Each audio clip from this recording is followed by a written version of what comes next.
कलगी वालिया तेरे स्कूल अंदर मैं सुनिया लगदी फीस कोई ना। कलगी वालिया तेरे स्कूल अंदर मैं सुनिया लगदी फीस कोई ना। जद जाके वेख्या सिक्खी जमात दे अंदर पढ़न वालियां दे सिरां ते सीस कोई ना। पढ़न वालियां दे सिरां ते सीस कोई ना। वाहिगुरू जी का खालसा वाहिगुरू जी की फतेह। तुसीं वेख रहे हो साडे चैनल दी धार्मिक पेशकश गुरां दी बाणी। सो गुरु प्यारी साध संगत जी, अज तुहानू किस्सा सुणावांगे साका सरहंद दा। श्री गुरु गोबिंद सिंह जी दे 4 साहिबजादियां ने जिन्हां ने सिख कौम दे लई साडे लई कुर्बानियां कर दित्तियां। कहंदे ने कि इन पुत्रन के सीस पे वार दिए सुत चार, चार मुए तो क्या हुआ, जीवत कई हजार, जीवत कई हजार। निक्कियां जिंदां वड्डा साका। आनंदपुर के किले के बाहर गुरु गोबिंद सिंह जी के बहादुर सिंघां ते मुगल फौजां विचकार कई महीने घमसान की लड़ाई होंदी रही। बादशाह औरंगजेब ने कुरान की कसम खा के गुरु जी नूं सुनेहा घल्लिया कि जे वो आनंदपुर साहिब का किला खाली कर देण तां उन्हां नूं बिना किसी रोक तो जाण दिता जाएगा। गुरु जी नूं भावें औरंगजेब की कसम ते इतबार नहीं सी, पर परखण लई आपने किला छड्डना परवान कर लिया। किले तो निकलन की देर सी कि मुगल फौजां ने हमला कर दिता। सरसा नदी के कंढे ते घमसान की लड़ाई छिड़ पई। गुरु जी की फौज ने डट के मुकाबला किया। एक एक सिंह ने कई मुगल सिपाहियों नूं मार मुकाया। इस पक्ष की जंग विच गुरु जी का सारा परिवार एक दूजे नालों विछड़ गया।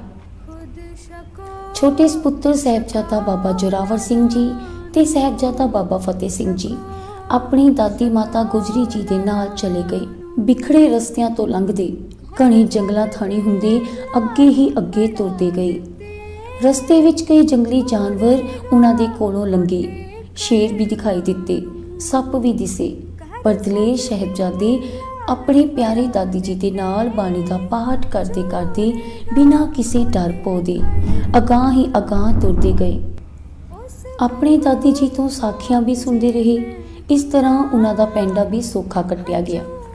दोवें वड्डे सपुत्र साहिबजादा बाबा अजीत सिंह जी ते साहिबजादा बाबा जुझार सिंह जी अपने पिता गुरु गोबिंद सिंह जी के नाल सरसा नदी पार करके रात रोपड़ टिके ते सवेर सार ही चमकौर साहिब की गढ़ी जा पहुंचे। बड़े लम्मे पैंडे मगरों माता गुजरी जी समेत दोवें साहिबजादे कम्मो माशकी की झुग्गी कोल जा पहुंचे। माता जी नूं देखदियां ही वो बाहर आ गया ते हथ जोड़ के बेनती की, मेरे धन भाग जी आप जी मेरी निमाणी जिही कुटिया विच विश्राम करो। माता जी ते साहिबजादे कम्मो की शरधा ते खुश होए। उत्तों हनेरा हो रहा सी, इसलिए माता जी ने उस रात कम्मो की झुग्गी विच ही टिकण का फैसला किया। लक्ष्मी नां दी औरत पासों जो सर सकिया उस माता जी ते साहिबजादियां अगे लिया रखिया। सबने गुरप्रसाद कह मुँह विच पाया। दूजे दिन गुरु जी के लंगर का एक सेवादार गंगू बामण सो सुन के उन्हां दे कोल आ पहुंचा। माता गुजरी जी नूं हथ जोड़ के बेनती करन लगा, माता जी आप मेरे नाल साडे पिंड खेड़ी सहेड़ी चलो। उत्थे आप जी नूं किसी किस्म की खेचल नहीं होवेगी, किसी नूं आप वारी सूह तक नहीं लगेगी। माता गुजरी जी नूं चुप देख के गंगू कहन लगा, आप पूरी तसल्ली रखो। जो थोड़ा जिहा समान सी एक खच्चर ते लदवा के गंगू दे नाल माता जी उसदे पिंड वल चल पे। दोवें साहिबजादे नाल नाल पैदल चलदे गए। कदे कदे माता जी कोलों दोवें साहिबजादे गुरु पिता अते भरावां साहिबजादियां बाबा अजीत सिंह जी अते बाबा जुझार सिंह जी बारे भी पुछ लेंदे। सफ़र करते करते शाम पै गई। खेड़ी पिंड पुज के गंगू दे घर टिकाणा किता। अपने नाल लिआंदा समान माता जी ने एक वखरे कमरे विच टिका दिता। दोनों साहिबजादियां दे कपड़े बदलवाए ते बिस्तरा ठीक किता। तिन्नां ने रल के रहरास साहिब का पाठ किया। फिर दोहां साहिबजादियां नूं अपनी गलवकड़ी विच लैके प्यार किया, असीस दिती ते अपनी छाती नाल लगा के आराम करन लई लेट गई। रात नूं पोले पोले कदम रखदा गंगू उन्हां दे कमरे विच आया। ਮਾਤਾ ਜੀ ਨੂੰ ਸੁੱਤਾ ਦੇਖ ਕੇ ਮੰਜੀ ਥੱਲੇ ਪਈ ਬੁਰਜੀ ਨੂੰ ਹੌਲੀ ਹੌਲੀ ਫਰੋਲ ਫਰਾਲ ਕੇ ਉਸ ਵਿੱਚੋਂ ਮੋਹਰਾਂ ਦੀ ਥੈਲੀ ਕੱਢ ਕੇ ਚੁੱਪਚਾਪ ਬਾਹਰ ਚਲਾ ਗਿਆ। ਮਾਤਾ ਜੀ ਨੂੰ ਖੜਾਕ ਸੁਣਾਈ ਦਿੱਤਾ।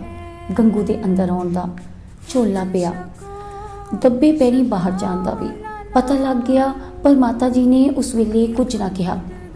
ਸਵੇਰੇ ਮਾਤਾ ਗੁਜਰੀ ਜੀ ਜਾਗੇ ਤਾਂ ਉਹਨਾਂ ਨੇ ਗੰਗੂ ਨੂੰ ਪੁੱਛਿਆ, ਗੰਗੂ ਸਾਰਾ ਸਮਾਨ ਖਿਲ ਰਿਹਾ ਪਿਆ ਹੈ, ਬਾਹਰਲਾ ਦਰਵਾਜ਼ਾ ਤਾਂ ਬੰਦ ਸੀ, ਮੋਹਰਾਂ ਕਿੱਥੇ ਗਈਆਂ? ਗੰਗੂ ਹੈਰਾਨ ਹੋ ਕੇ ਇੱਧਰ ਉੱਧਰ ਝਾਕਣ ਲੱਗਾ। ਬਿਨਾਂ ਕੁਝ ਕਹੇ ਝਟਪਟ ਬਾਹਰ ਚਲਾ ਗਿਆ ਤੇ ਜਾ ਕੇ ਰੌਲਾ ਪਾ ਦਿੱਤਾ, ਚੋਰੀ ਹੋ ਗਈ ਲੋਕੋ, ਮਾਤਾ ਜੀ ਦੀ ਚੋਰੀ ਹੋ ਗਈ। ਮਾਤਾ ਗੁਜਰੀ ਜੀ ਨੇ ਗੰਗੂ ਨੂੰ ਅੰਦਰ ਬੁਲਾਇਆ ਤੇ ਉਸ ਨੂੰ ਸਮਝਾਉਣ ਲੱਗੇ, ਭਲਿਆ ਲੋਕਾ, ਇਸ ਤਰ੍ਹਾਂ ਸ਼ੋਰ ਮਚਾਉਣਾ ਠੀਕ ਨਹੀਂ, ਮੋਹਰਾਂ ਕੋਲ ਹੀ ਰੱਖ, ਤੇਰੇ ਕੋਲੋਂ ਕਿਸਨੇ ਮੰਗੀਆਂ ਨੇ? ਇਹ ਸੁਣ ਕੇ ਗੰਗੂ ਗੁੱਸੇ ਨਾਲ ਬੋਲ ਉੱਠਿਆ, ਹਨੇਰ ਸਾਈਂ ਦਾ, ਮੈਂ ਤੁਹਾਨੂੰ ਪਨਾਹ ਦਿੱਤੀ ਤੇ ਉਲਟਾ ਤੁਸੀਂ ਮੇਰੇ ਤੇ ਚੋਰੀ ਦੀ ਤੋਹਮਤ ਲਗਾ ਰਹੇ ਹੋ। ਮਾਤਾ ਜੀ ਨੇ ਉਸ ਨੂੰ ਸਮਝਾਉਣ ਦਾ ਯਤਨ ਕੀਤਾ, ਪਰ ਬੋਲਦਾ ਬੋਲਦਾ ਉਹ ਘਰੋਂ ਬਾਹਰ ਨਿਕਲ ਗਿਆ। ਗੰਗੂ ਸਿੱਧਾ ਮਰਿੰਡੇ ਕੋਤਵਾਲ ਪਾਸ ਜਾ ਪਹੁੰਚਾ। ਅੰਦਰ ਜਾ ਕੇ ਕੋਤਵਾਲ ਨੂੰ ਸਲਾਮ ਕੀਤੀ ਤੇ ਹੌਲੀ ਹੌਲੀ ਕਹਿਣ ਲੱਗਾ, ਹਜ਼ੂਰ, ਆਪ ਜੀ ਨੂੰ ਇੱਕ ਖੂਫੀਆ ਇਤਲਾਹ ਦੇਣ ਆਇਆ ਹਾਂ। ਕੋਤਵਾਲ ਪੁੱਛਣ ਲੱਗਾ, ਹਾਂ ਦੱਸ ਪੰਡਤਾ, ਕੀ ਖਬਰ ਲਿਆਇਆ ਹੈ? ਹਜ਼ੂਰ, ਗੁਰੂ ਗੋਬਿੰਦ ਸਿੰਘ ਦੀ ਮਾਤਾ ਜੀ ਤੇ ਉਹਨਾਂ ਦੇ ਛੋਟੇ ਲੜਕੇ ਮੇਰੇ ਘਰ ਆ ਲੁਕੇ ਹਨ। ਕੋਤਵਾਲ ਇਹ ਸੁਣ ਕੇ ਬੜਾ ਖੁਸ਼ ਹੋਇਆ ਤੇ ਆਪਣੇ ਸਿਪਾਹੀਆਂ ਨੂੰ ਬੁਲਾ ਕੇ ਉਹਨਾਂ ਨੂੰ ਗੰਗੂ ਦੇ ਨਾਲ ਘੱਲਿਆ ਤੇ ਹੁਕਮ ਦਿੱਤਾ ਕਿ ਸਭ ਨੂੰ ਗ੍ਰਿਫਤਾਰ ਕਰਕੇ ਲਿਆਂਦਾ ਜਾਏ। ਜਦ ਕੋਤਵਾਲ ਦੇ ਭੇਜੇ ਸਿਪਾਹੀ ਗੰਗੂ ਦੇ ਵਿਹੜੇ ਪੁੱਜੇ ਤਾਂ ਕੁਝ ਆਂਢ ਗੁਆਂਢ ਦੇ ਲੋਕ ਵੀ ਝਾਕਣ ਲੱਗੇ। ਸਿਪਾਹੀ ਦੌੜ ਕੇ ਪਿਛਲੇ ਪਾਸੇ ਚਲੇ ਗਏ ਤੇ ਮਾਤਾ ਜੀ ਨੂੰ ਮੰਜੇ ਤੇ ਬੈਠੇ ਤੇ ਬੱਚਿਆਂ ਨੂੰ ਨਿਸ਼ਚਿੰਤ ਦੇਖ ਕੇ ਪਹਿਲਾਂ ਹੈਰਾਨ ਹੋਏ, ਫਿਰ ਨਾਲ ਟੁਰਨ ਲਈ ਕੋਤਵਾਲ ਦਾ ਹੁਕਮ ਸੁਣਾਇਆ। ਮਾਤਾ ਜੀ ਨੇ ਦੋਹਾਂ ਸਾਹਿਬਜ਼ਾਦਿਆਂ ਨੂੰ ਗਲੇ ਲਗਾਇਆ ਤੇ ਕਹਿਣ ਲੱਗੇ, ਚਲੋ ਮੇਰੇ ਬੱਚਿਓ, ਚੱਲੀਏ। ਸਾਹਿਬਜ਼ਾਦਾ ਬਾਬਾ ਜ਼ੋਰਾਵਰ ਸਿੰਘ ਜੀ ਤੇ ਸਾਹਿਬਜ਼ਾਦਾ ਬਾਬਾ ਫਤਿਹ ਸਿੰਘ ਜੀ ਤਿਆਰ ਬਰ ਤਿਆਰ ਖੜੇ ਸਨ। ਦੋਵੇਂ ਸਾਹਿਬਜ਼ਾਦੇ ਤੇ ਮਾਤਾ ਗੁਜਰੀ ਜੀ ਸਿਪਾਹੀਆਂ ਦੇ ਨਾਲ ਟੁਰ ਪਏ।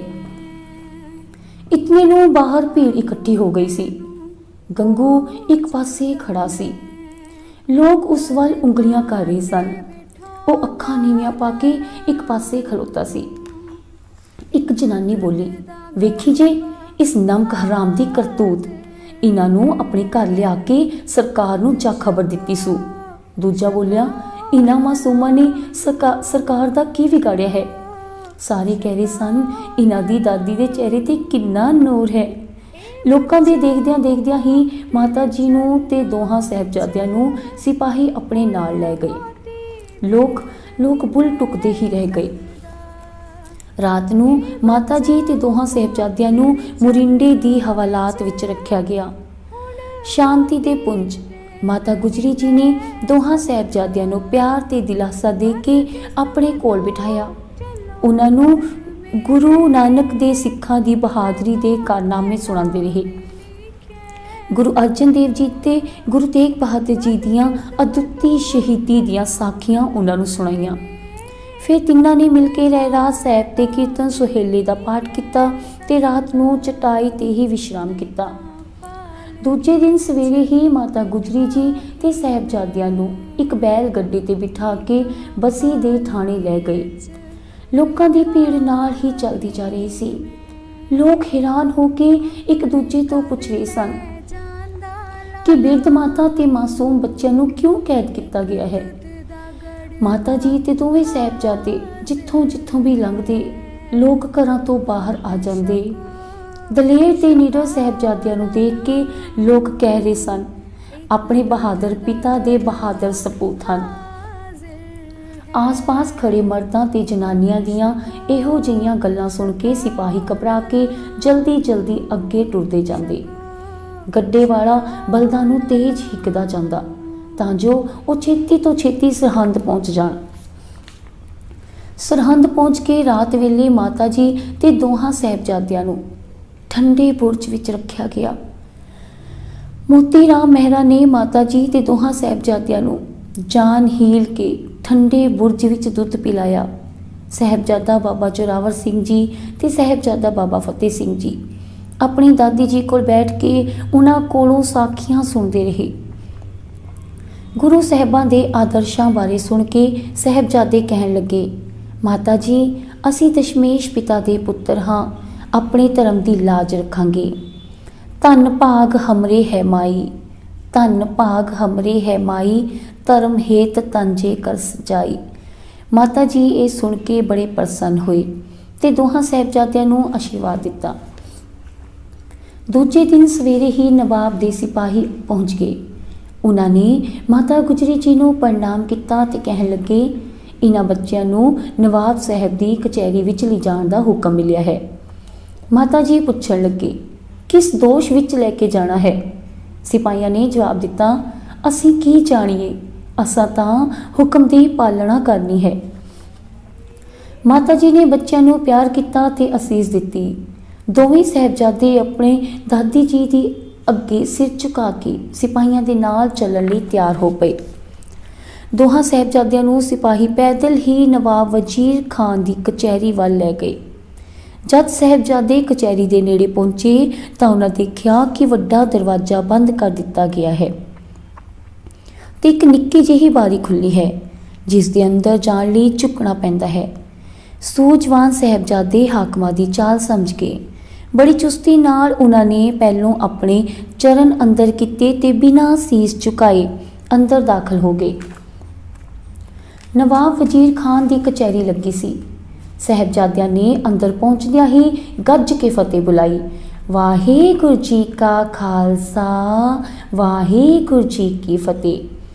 ਉਹਨਾਂ ਦੇ ਉੱਚੇ ਜੈਕਾਰੇ ਨਾਲ ਕਚਹਿਰੀ ਗੂੰਜ ਉੱਠੀ ਤੇ ਸਭ ਦੀਆਂ ਨਜ਼ਰਾਂ ਬਹਾਦਰ ਤੇ ਨਿਡਰ ਸਾਹਿਬਜ਼ਾਦਿਆਂ ਤੇ ਟਿਕ ਗਈਆਂ। ਗੋਰੇ ਤੇ ਚਿੱਟੇ, ਕੇਸਰੀ ਬਾਣੇ ਤੇ ਗਲੇ ਵਿੱਚ ਪਈਆਂ ਕਿਰਪਾਨਾਂ ਨਾਲ ਉਹ ਬੜੇ ਹੀ ਪਿਆਰੇ ਲੱਗ ਰਹੇ ਸਨ। ਸਭ ਦਰਬਾਰੀ ਬਿਟ-ਬਿਟ ਤੱਕ ਰਹੇ ਸਨ। ਨਵਾਬ ਵਜ਼ੀਰ ਖਾਨ ਉਹਨਾਂ ਨੂੰ ਪੁਚਕਾਰ ਕੇ ਕਹਿਣ ਲੱਗਾ, ਬੱਚਿਓ ਤੁਸੀਂ ਬੜੇ ਹੀ ਚੰਗੇ ਲੱਗ ਰਹੇ ਹੋ। ਇਸਲਾਮ ਕੌਮ ਨੂੰ ਬੜਾ ਹੀ ਫਖਰ ਹੋਵੇਗਾ ਜੇ ਤੁਸੀਂ ਕਲਮਾ ਪੜ੍ਹ ਕੇ ਮੋਮਨ ਬਣ ਜਾਓ, ਤੁਹਾਨੂੰ ਮੂੰਹ ਮੰਗੀ ਮੁਰਾਦ ਮਿਲੇਗੀ।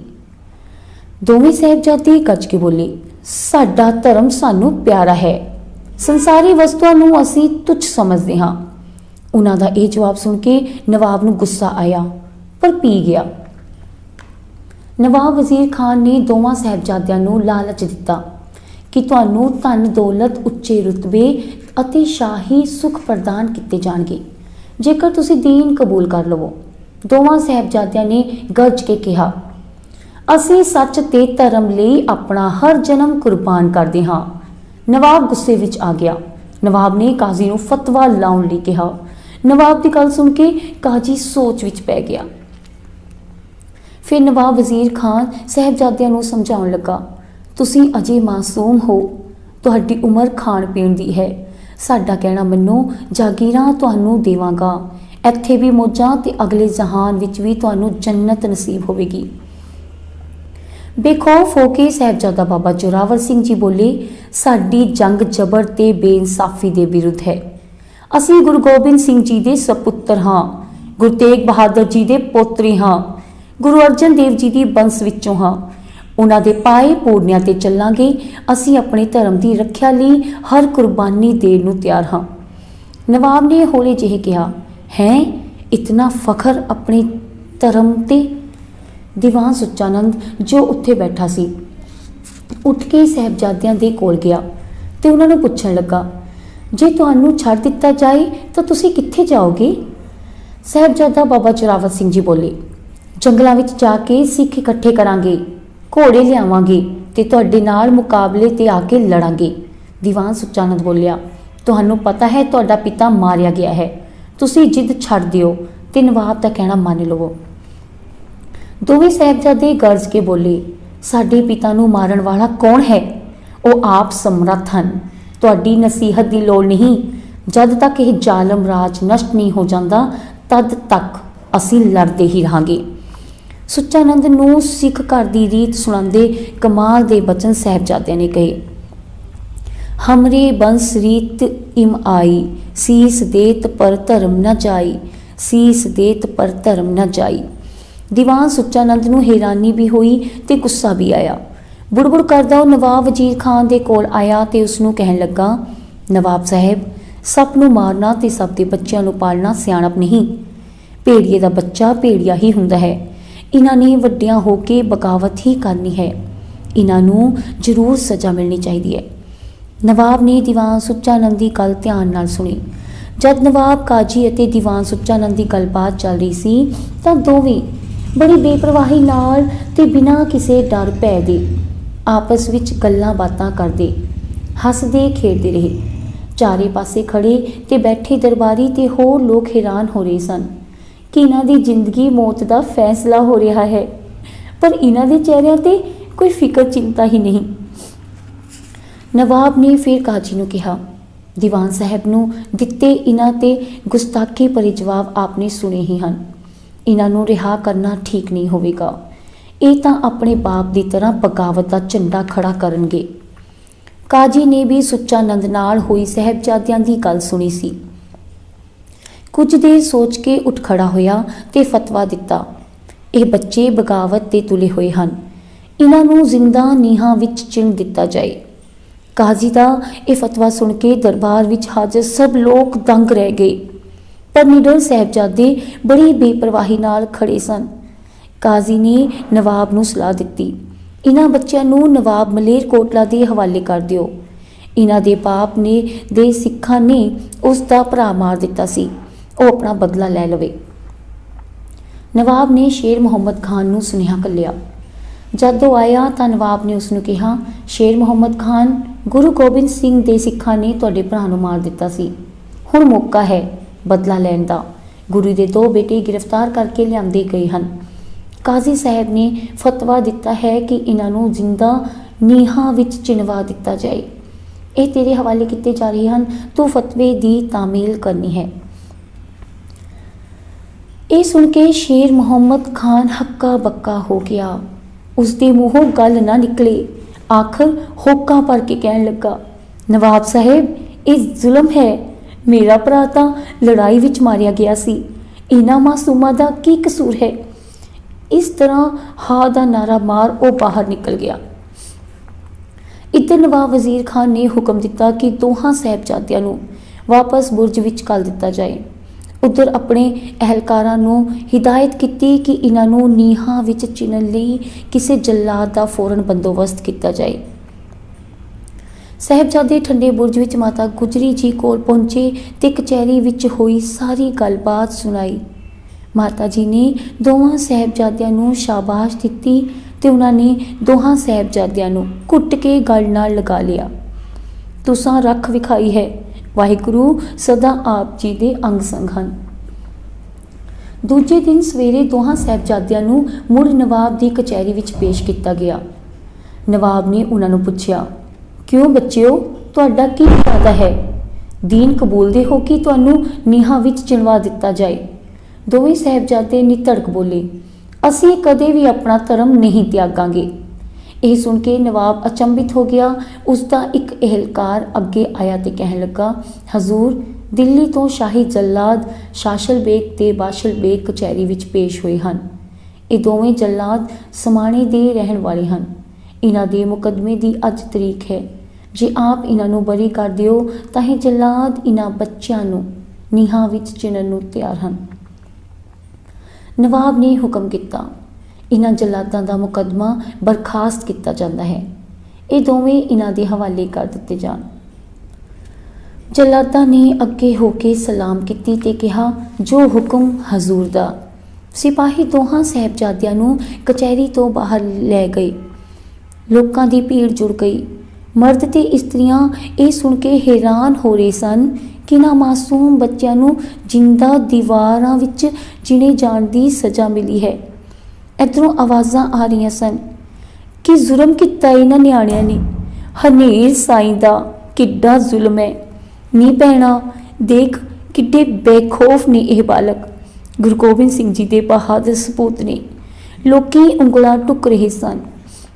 ਸਿਪਾਹੀ ਬਾਹੋ ਦਾਹੀ ਉਹਨਾਂ ਨੂੰ ਅੱਗੇ ਲੈ ਜਾ ਰਹੇ ਸਨ। ਲੋਕਾਂ ਦੀਆਂ ਗੱਲਾਂ ਸੁਣ ਕੇ ਸਿਰ ਨੀਵਾਂ ਪਾਈ ਸਿਪਾਹੀ ਟੁਰੀ ਗਏ। ਸਾਹਿਬਜ਼ਾਦਿਆਂ ਨੂੰ ਉੱਥੇ ਲਿਆਂਦਾ ਗਿਆ ਜਿੱਥੇ ਦੀਵਾਰ ਉਸਾਰੀ ਜਾ ਰਹੀ ਸੀ। ਕਾਜ਼ੀ ਵੀ ਉੱਥੇ ਆ ਪੁੱਜਾ। ਦੋਹਾਂ ਸਾਹਿਬਜ਼ਾਦਿਆਂ ਨੂੰ ਨਵੀਂ ਬਣ ਰਹੀ ਦੀਵਾਰ ਵਿੱਚ ਖੜਾ ਕੀਤਾ ਗਿਆ। ਕਾਜ਼ੀ ਨੇ ਉਹਨਾਂ ਨੂੰ ਫਿਰ ਪ੍ਰੇਰਿਆ, ਦੀਨ ਕਬੂਲ ਕਰ ਲਵੋ, ਕਿਉਂ ਆਪਣੀਆਂ ਨਿੱਕੀਆਂ ਜਿਹੀਆਂ ਜਿੰਦਾਂ ਅਜਾਈਂ ਗਵਾਉਂਦੇ ਹੋ। ਜਲਾਦਾਂ ਨੇ ਵੀ ਉਹਨਾਂ ਨੂੰ ਸਮਝਾਉਣ ਦੀ ਕੋਸ਼ਿਸ਼ ਕੀਤੀ, ਪਰ ਉਹ ਤਾਂ ਆਪਣੇ ਫੈਸਲੇ ਤੇ ਡਟੇ ਹੋਏ ਸਨ। ਜਲਾਦਾਂ ਨੂੰ ਸਾਹਿਬਜ਼ਾਦੇ ਕਹਿਣ ਲੱਗੇ, ਜਲਦੀ ਜਲਦੀ ਮੁਗਲ ਰਾਜ ਦਾ ਖਾਤਮਾ ਕਰੋ, ਪਾਪਾਂ ਦੀ ਦੀਵਾਰ ਹੋਰ ਉੱਚੀ ਕਰੋ, ਢਿੱਲ ਕੀ ਕਰਦੇ ਹੋ। ਇਹ ਕਹਿ ਕੇ ਦੋਨੋਂ ਸਾਹਿਬਜ਼ਾਦੇ ਜਪਜੀ ਸਾਹਿਬ ਦਾ ਪਾਠ ਕਰਨ ਲੱਗ ਪਏ। ਜਲਾਦਾਂ ਨੇ ਦੀਵਾਰ ਦੀ ਚਿਣਾਈ ਸ਼ੁਰੂ ਕਰ ਦਿੱਤੀ। ਜਦ ਦੀਵਾਰ ਉਹਨਾਂ ਦੀਆਂ ਛਾਤੀਆਂ ਤੱਕ ਪਹੁੰਚੀ ਤਾਂ ਨਵਾਬ ਤੇ ਕਾਜੀ ਫਿਰ ਉਹਨਾਂ ਦੇ ਕੋਲ ਆਏ ਤੇ ਕਹਿਣ ਲੱਗੇ, ਬੱਚਿਓ, ਅਜੇ ਵੀ ਵਕਤ ਹੈ, ਜਾਨ ਬਖਸ਼ੀ ਜਾ ਸਕਦੀ ਹੈ, ਕਲਮਾ ਪੜੋ ਤੇ ਦੀਵਾਰ ਢਾਹ ਦਿੱਤੀ ਜਾਏਗੀ।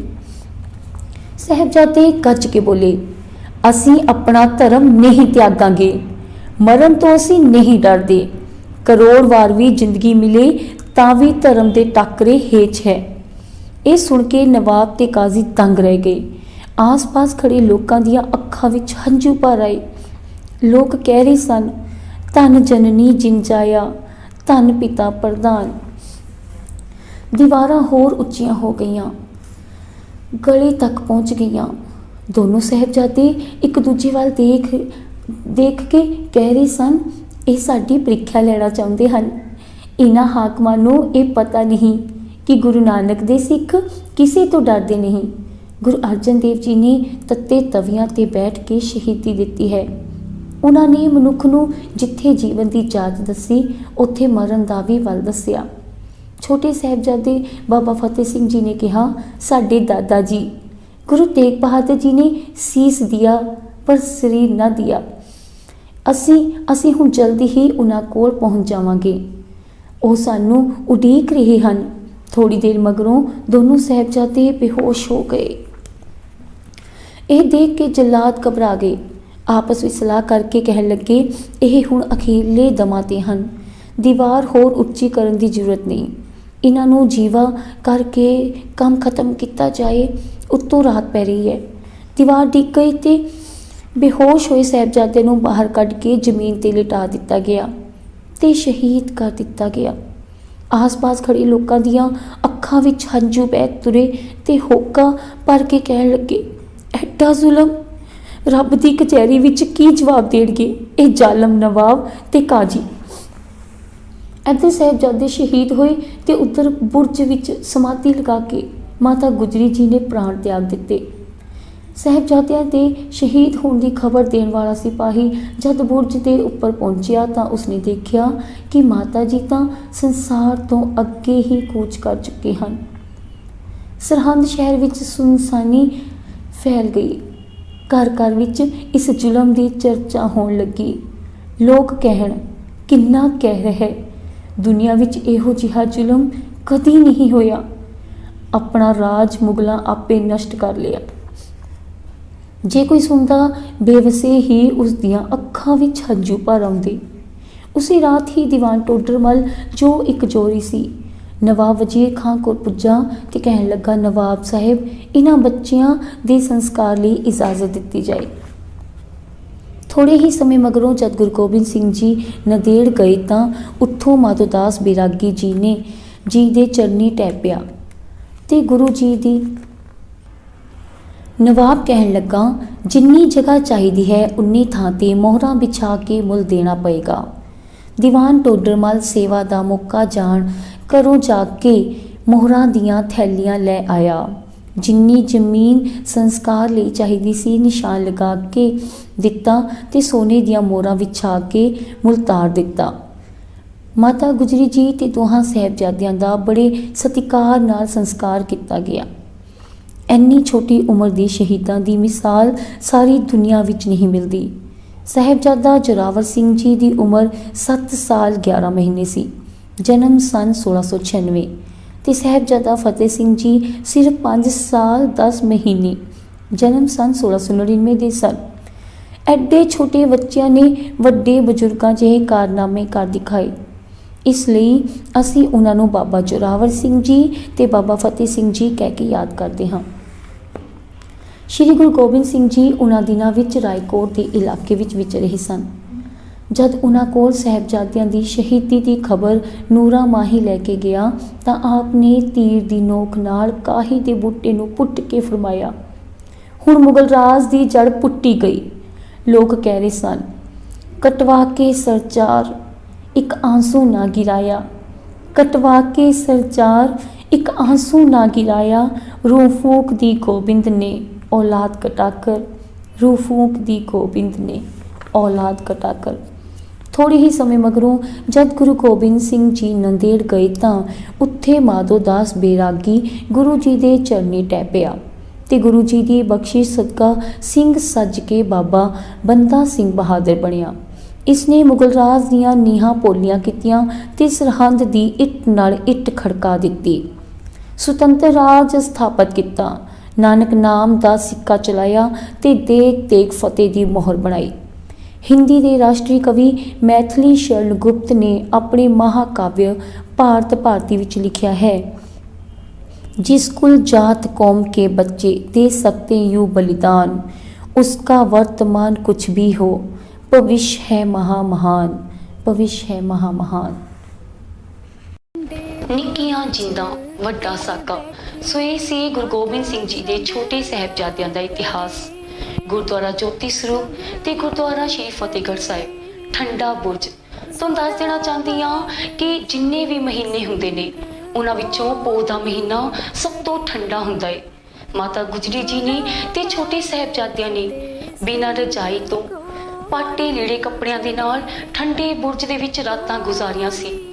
सो बेनती करते हैं अपने बच्चों को ये इतिहास जरूर सुनाओ ताकि बच्चों को पता लगे सिख कौम की शहीदियां बारे। कहते ने कि कुड़ियां वांग ना चरखे चलाए असी चरखड़ियां दे उत्ते चढ़े हुए हाँ। सिर दे जिथों सरदारियां मिलदियां ने असी उन्हां स्कूलों विच पढ़े हुए हाँ, असी उन्हां स्कूलों विच पढ़े हुए हाँ। छोटे साहिबजादे, एक दी उम्र 7 साल, एक दी 5 साल, किन्ने छोटे छोटे बच्चे जिन्हां ने कुर्बानियां दे के साडी सिख कौम नूं बचाया। सुना दी कुर्बानी नूं हमेशा याद रखिए, अपने बच्चों नूं सरहंद जरूर दर्शन करवाइए। सो दिखाते रहांगे तुहानूं धार्मिक स्थानां दे दर्शन दीदारे करवाते रहांगे ते इतिहास सुनाते रहांगे सिੱਖੀ ਦਾ, ਜਿਹੜਾ ਸਾਡੀ ਜ਼ਿੰਦगी ਦੇ ਵਿੱਚ ਇੱਕ ਬਦਲਾਵ ਲੈ ਕੇ ਆਉਂਦਾ ਹੈ ਤੇ ਸਾਨੂੰ बलिदान होने का जज्बा पैदा करता है।